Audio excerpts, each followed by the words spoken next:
Hello, welcome to this video, Thomas Egenes, Introduction to Sanskrit, Lesson 12. This is the exercises at pages 164 and 165. So on page 164, sentence A, Agnindrishtva grihadashvo gacchati. Agnindrishtva grihad ashvo gacchati. So drishtva, having seen agnim, fire, having seen the fire, the ashva goes, ashva gacchati, then by santi ashvo gacchati, from the house, grihad, using the ablative form there. So agnim drishtva grihad ashvo gacchati. Sentence B, shishyo grame vasati. The shishya, the pupil, grame, locative, vasat, in the village, vasati, dwells. Sentence C, Rishayah. Now here we've got the rishi, and nominative plural rishayah. So rishayah, shastranang suktani pashyanti. In ancient India, the seers were often spoken of as seeing something rather than composing something. The idea being that they didn't, so to speak, make it up out of their own heads, but they saw it. It was a divine revelation to them. So it was something they saw rather than something that they made up. Now look at this word suktam. I'll give you iPad now.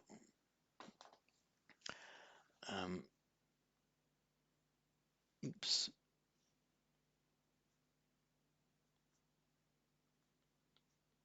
Sukta is a neuter noun, and it is from su plus ukta. Ukta is from the root vach, to say, and that makes its past participle in ukta. The va becomes u, as I was explaining earlier in the same lesson, because in Vedic the stress is on the ta, so it's not vakta but ukta, and the ch to a k because of the following ta, so vach ukta. So literally well spoken, something that is well spoken, well said, and by sandhi it becomes sukta. Note also, and talk a bit about Pali now, we have the Sanskrit word sutra, which is sutra, and sukta and sutra both become sutta in Pali. And it's just, it'll almost always be evident by context which one is meant. This is just another example of the phonetic simplifications that you get in Pali, blurring important distinctions in the Sanskrit sukta, sutra. So rishaya shastranam suktani pashyanti. The rishis, the seers, pashyanti, see. The suktani, it can mean either as a little proverb, but that's normally subhashita or sukta. It means the hymns, that which is well spoken, supremely well spoken, the sukta. They see the hymns of the Shastras. The Shastras, it's from the root shas, meaning to teach, with our well-known suffix tra, meaning an implement or tool for doing something. So Shastra, literally teaching materials. So the Shastras were explanatory texts, as it were, used for teaching the meaning of the Vedas. So the rishis see the hymns of the Shastras. Nripo Dashamam Atitim Sevate. I don't know whether there's an old Hindu custom, but the king serves the 10th guest. So the in the nominative Dashama Atiti becomes by sandhi Dashamotiti. Accusative Dashamam Atitim. So Nripo Dashamam Atitim sevate, the king serves the 10th guest. Sentence E, graman jitva virah kirtim labhate. Notice this labhate and atmanepada verb. So gramam jitva, having conquered the village, Vira, the hero, kirting labhate, obtains glory, fame, repute. This root lab, meaning to get, in Latin, it's labor. So labor, which we have in English as labor, same word. Labor is what, in lab it means to get something. In Latin, it's what you have to do in order to get something. That's the link between those two words. Your labor is the necessary work that you put in order to gain something. And you're normally doing it for yourself, so that's why it's an atmanepada verb. Kirtim labhade, gains glory for himself. Sentence F, siddho grame vasati. So the siddha, the accomplished man, accomplished person, grame vasati, lives in the village. Sentence G, aho Rama, kutra gacchasiti dvitiyo virah pritchati. So, hey Rama, aho. Either you can use it as an independent exclamation or as a evocative exclamation, calling to attract somebody's attention. Aho Rama. So Rama here, just ending in a bear. That's the vocative form. Kutra gacchasi. Whither art thou going? Where are you going? Kutra gacchasi. Now, since the iti then comes as an end quote, because his question is, Aho Rama kutra gacchasi, it's kutra gacchasi iti, unquote. So gacchasiti, dvitiyo vira, the second hero, prichati, the second hero asks. Sentence H, pustakam patitva kavis tachintayati. So pustakam patitva, here we got the patitva, root pat, then insert I. That's this I here, purely phonetic insertion. As I said, no grammatical significance to it. So having read the book, kavis tachintayati, the kavi is the poet, the kavi in its nominative form, kavihi, followed by a t, so that changed to kavis tat chintayati. So tat plus a word beginning, next word beginning ch, by santi, it becomes tat chintayati. Tat chintayati, tat chintayati. Having read the book, the poet thinks about it. Sentence J, bhumau vasama iti prajavadanti. Bhumi we've had, meaning the feminine noun, meaning the earth. Locative bhumau. Vasama, ordinarily on its own, we dwell, we live. Vasamaha. But it's followed now by iti. So we've got the short with visarga, followed by a vowel other than another short all that happens, the visarga drops. Vasama iti. So I missed out sentence I. Will come back to that next. Bhumau vasama iti praja vadanti. Now this word praja, which is exactly cognate with progeny, people who are born from you, It can be used in the singular or the plural. When it's used in the singular, it tends to mean more like a highborn, like the son of a prince or king, son or daughter. Praja itself, it's a feminine noun, but it can indicate boys and girls, masculine and feminine. It can be used in the singular or the plural. When it's used in the plural, it very commonly has the meaning of the subjects, as in the subjects of the ruler. Now, in this case, we can see that it was used in the plural, even though the form is just praja. Why? Because the verb is in the plural. Praja vadanti. So we go, aha, this is by sandhi, plural, praja vadanti. Therefore, because of the following voiced consonant, the visarga drops, where you get praja vadanti. If it was in the singular only, with no just praja, the straight nominative singular form, it would have to be vadati.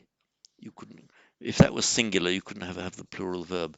So the very fact that the verb vadanti is in the plural indicates that this praja must be a plural, then with the lost visarga by sandhi. So bhumau vasama iti praja vadanti. Now we get back to sentence I that I accidentally forgot. Satyena saha shantiragachati. So satyam, neuter noun, the truth. Satyameva jayate, the logo of the Republic of India. Satyameva jayate. Truth alone, it is the truth that will conquer. So satyena saha, with truth. Shantir agachati. So that says shanti agachati. Then by sandhi, let's look at it here. Peace comes with this I there, with visarga, followed by a vowel. The visarga changes to r. So shantiragachati. And the way this sentence is put, it doesn't mean that peace comes by means of the truth. That would simply be satyena shantiragachati. This uses the saha specifically with. It suggests that these two phenomena come together. Satyena saha shantiragachati. Peace comes with truth. It suggests these almost like embodiments, these two things arriving together. Now we will go to the English to Sanskrit exercises. So 2a, after conquering the army, the hero obtains fame on earth. Okay, well, we're going to use an absolutive here. The root ji, to conquer. Then having conquered, after conquering, is jitva. The army is sena. Going to put it in the accusative, so senam. So it is senan jitva, having conquered the army.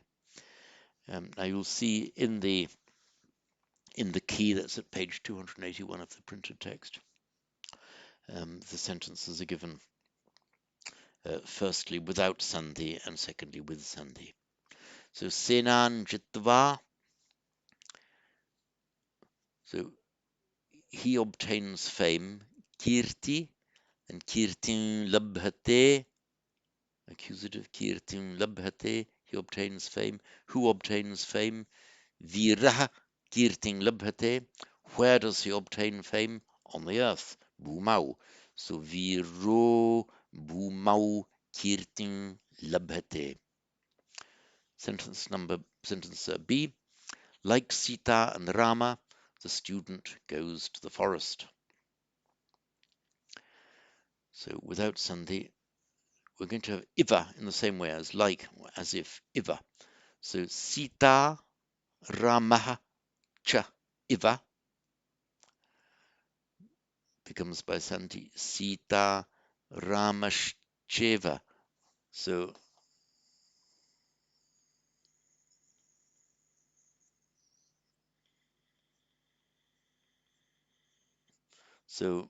visarga followed by cha. That's why it becomes now ramash, ramash, and the cha iva, the a and the e merge to a. So ramash cheva, ramah cha iva, ramash cheva. So Sita ramash cheva, shishyo vanangachati. Shishya, the student, shishyo by Sandhi, followed by the voice consonant of vanang, vanang gachati. Vanang, of course, accusative of motion. Sita ramascheva shishyo vanang gachati. C. After serving her third guest, Sita speaks to Rama. Now, we know that the verb to serve, sev, it makes its absolutive adding the link vowel e, not sevtva, but you can't have a verb followed by a hard consonant anyway. So it's sevitva, having served. So it's the third guest having served. You could leave out the tasya here. So let's just, having served the third guest, tritiyam atitim sevitva, tritiyam atitim sevitva, or the way it's put in the key, tritiyam tasya atitim sevitva. Looking at the Sandhi here, tasya, that's the genitive singular for she, tasya atiti. What have we got? We've got the ah followed by another vowel, so all that happens is the visarga drops out, leaving this vowel hiatus. Tritiyam tasya atitim sevitva. Sita speaks to Rama. Sita Ramam Vadati. D. In the story, Rama obtains fame. So the story is katha, locative, feminine noun ending in a, locative kathayam. So in the story, Rama obtains fame. So Rama kirting labhate. Rama kirting labhate. In the story, Rama obtains fame. Kathayam Rama kirtim labhate. Sentence E. The hero does not conquer ignorance. So hero, the viraha. Ignorance is avidya, non-knowing, non-seeing, literally. He does not conquer na jayate.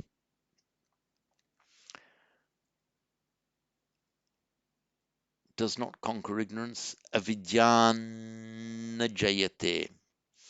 This na would be written with anusvara, but pronounced jayate. Vidyan jayate.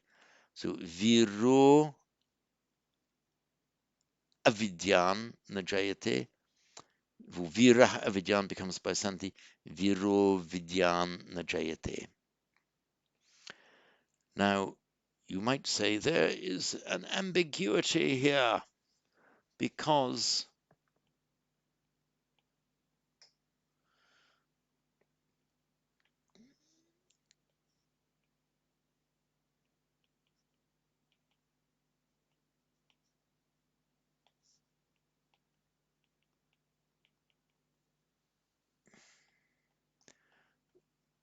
we have vira avidyam jayate.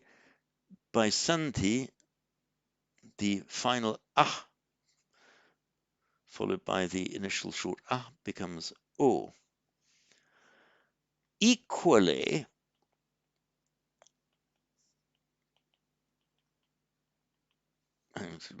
not jayate, wasn't it? Vira, the hero conquers knowledge, does not conquer knowledge. Equally, this ah would become an o before this voiced consonant. So if you say, well, there's a potential ambiguity there, is it the vira avidyam najayate or vira vidyam najayate? The answer is yes, there is an ambiguity there. It's inherent in the sandhi. It's an unfortunate fact, but there it is, and you could only tell, it could turn the meaning of the sentence entirely upside down, but it does happen. You do get these ambiguities by reason of the sandhi here. So, viro vidyan najayate. If, however, you see it in writing, when we're writing it in Roman script,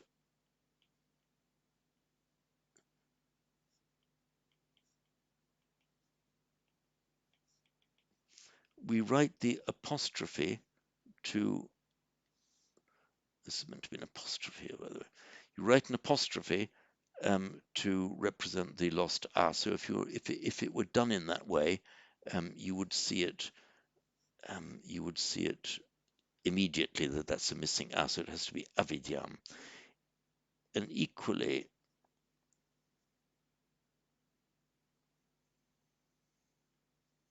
viro avidyam, you write the avagraha here.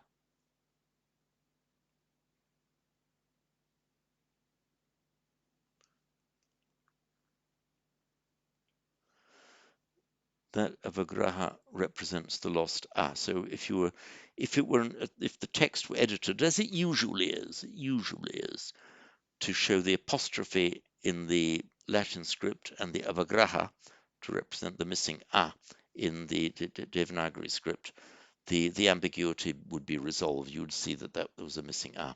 However, in speech, viro vidyan najayate, in speech, no distinction would be made, and therefore the ambiguity would exist in the spoken word.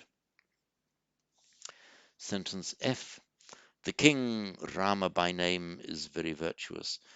Now, by name, used adverbially here, we've had this before, all you do is use the stem form of the word nama, which is a neuter noun, but here it's used adverbially, but as an indeclinable now. So, without sandhi, nripaha, Rama, nama, with sandhi, nripo, ramo, nama, just Rama by name, is very virtuous. Very, you can use ativa, virtuous, a common way of expressing, more than one way, of course. Silava, shilavan, and Pali silava is a good morality or virtue. Dharmika is a common way of putting it. We have the dharma. And if you want to make an adjective ending in ika, dharma, the dharma, dharmika, living by the dharma, what you do, you vridhi this vowel, strengthen it. So dharmika, mean one who lives by the dharma, therefore virtuous. So nripo ramo nama ativa dharmika asti. Now putting in the sandhi there. Ramo namativa dharmikosti. So dharmika asti, dharmikosti. I'll say it again. Nripo ramo namativa dharmikosti. Sentence G.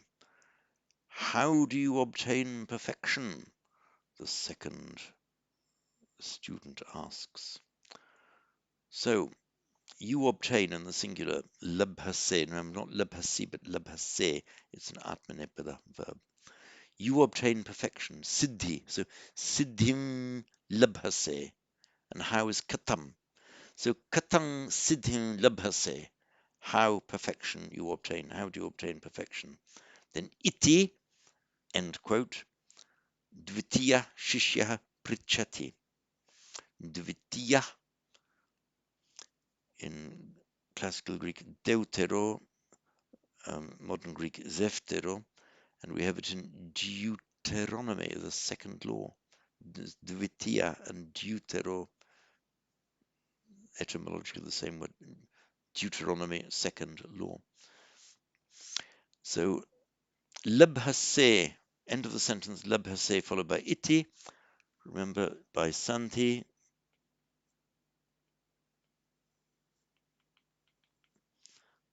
a followed by a vowel other than a short a, just changes to a. So labhase iti becomes labhasa iti. So katam siddhim labhasa iti dvitiya shishya prichati. And again, there's no sandhi rule to be applied between dvitiya and shishya, because the sh in being an unvoiced consonant, equally shishya prichati, no sandhi there, the visarga remains in place. So katam siddhim labhasa iti dvitiya shishya prichati. So sentence H. Having lived in the forest with his wife, the king, Rama by name, goes to the village.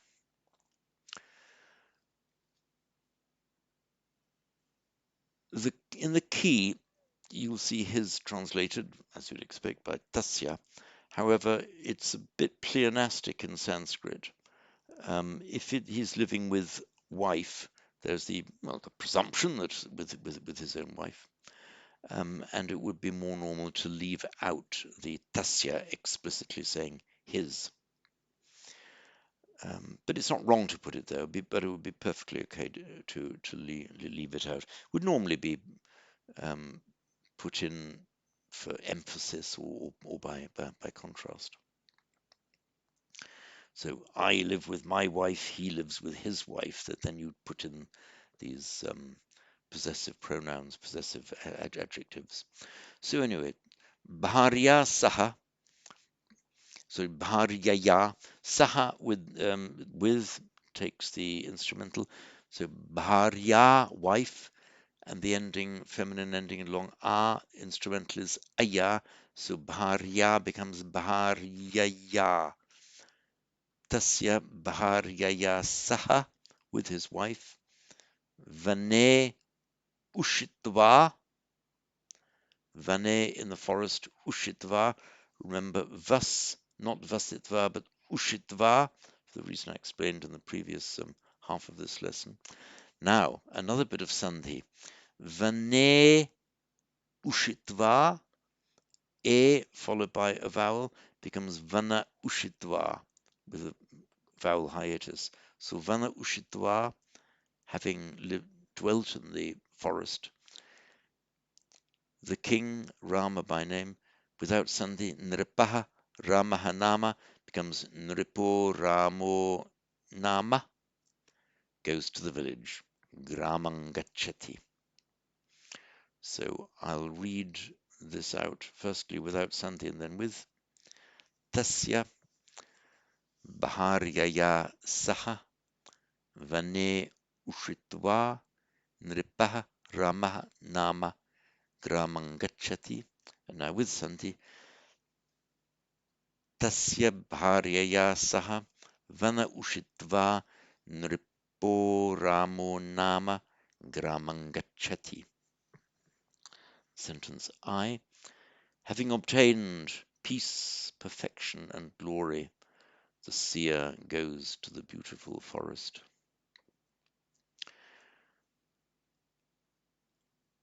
Having obtained, from lab, now labdwa, labdwa, just right, labdwa.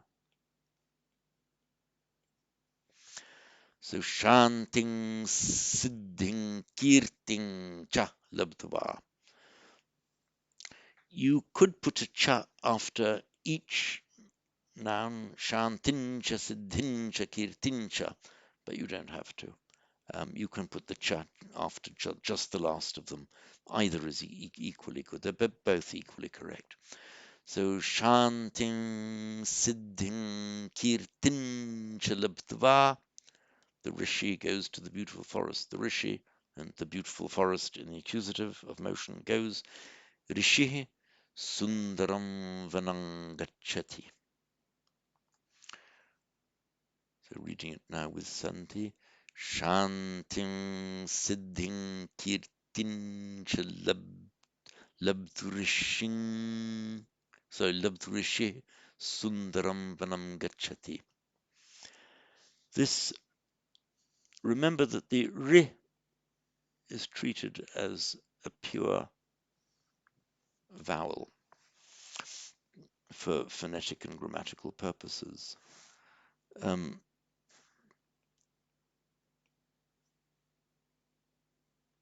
labdhva followed by rishi. So what happens then? Where you get,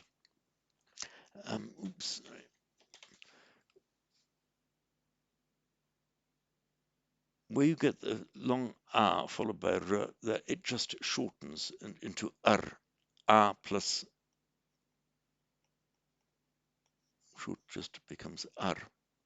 Now, we now have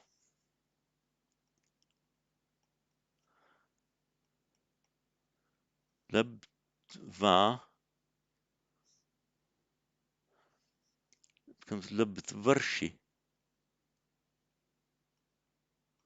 Labdva rishi, labdvarshi. Note that this a shortens, not labdvarshi, but labdvarshi. So Shantim Siddhim Kirtin Labdva Rishi Sundaram Vanam Gacchati with Santi Shantim Siddhim Kirtin Labdvarshi Sundaram Vanam Gacchati. And J, thus having seen his wife on the elephant, the hero goes to her. So on the elephant, thus his wife having seen, without Santi, gaje evam tasya bharyam, feminine of am, tasya bharyam drishtva vira tam gachati. Tam, accusative of motion to her, the hero goes to her. Vira tam gachati. Now with Santi, we have gaje followed by evam. So a followed by a vowel of an a, that becomes an a. So gajja evam, then tasya bharyan with anuswara drishtva. Gajja evam tasya bharyan drishtva. The hero goes to her. Virahtam becomes virastam, visarga followed by ta. Virastam gachati. The hero goes to her. So I'll read it again without Santi and then with gaje evam tasya bharyam drishtva virah tam gachati. Gajja evam tasya bharyan drishtva viras tam gachati. And that's it for lesson 12.